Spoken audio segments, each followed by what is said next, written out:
Hi viewers welcome to our channel మనం ఒక 2 నెలల క్రితం గనుక చూసుకుంటే నటి హేమ రేవ్ పార్టీలో అరెస్ట్ అయినట్టయితే వార్తలు వచ్చాయి. అదే విధంగా తను డ్రగ్స్ తీసుకున్నట్టు డ్రగ్స్ కేసులో అరెస్ట్ అయినట్టు కూడా వార్తలు అయితే వచ్చాయి. ఇటీవల అయితే నటి హేమ అయితే డ్రగ్స్ టెస్ట్ కి అయితే తను హాజరు కావడం జరిగింది.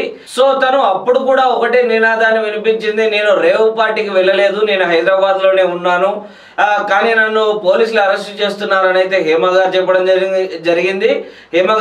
జరిగింది. అదే విధంగా తను డ్రగ్స్ తీసుకోలేదని కూడా చెప్పడం జరిగింది. సో ఇటీవల డ్రగ్స్ టెస్ట్ కు హాజరైనటువంటి హేమ తనకు నెగటివ్ రిపోర్ట్ వచ్చిందని ఒక వీడియో చేయడంతో ఇప్పుడైతే మా అసోసియేషన్ ప్రెసిడెంట్ అయినటువంటి మంచు విష్ణు గారు అయితే ఒక నిర్ణయానికి వచ్చినట్టు తెలుస్తుంది. ఇప్పటివరకు ఏదైతే సస్పెన్షన్ ఉందో నటి హేమ పైన ఆ సస్పెన్షన్ అయితే రద్దు చేయాలని అయితే మా అసోసియేషన్ ప్రెసిడెంట్ గారు కమిటీ ముందుకైతే ఈ విషయాన్ని తీసుకురావడం జరిగింది. సో కమిటీ సభ్యులు కూడా మా అసోసియేషన్ ప్రెసిడెంట్ అయినటువంటి మంచు విష్ణు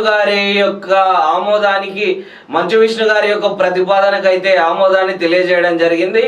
అదే విధంగా తనకు సస్పెన్షన్ ఎత్తివేస్తూనే నటి హేమకి ఒక కండిషన్ కూడా పెట్టడం జరిగింది. ఈ సస్పెన్షన్ ఎత్తివేసిన తర్వాత ఏ మీడియాతో ముచ్చటించడానికి వీలు లేదు, అదే విధంగా తను ఏ మీడియాతో ముచ్చటించవద్దు, అదే విధంగా తను పర్సనల్ గా కూడా వీడియోలు చేయొద్దని చెప్పి అయితే ఆంక్షలను విధిస్తూ తన మీద ఉన్నటువంటి మా అసోసియేషన్ సస్పెన్షన్ అయితే ఎత్తివేయడం జరిగింది.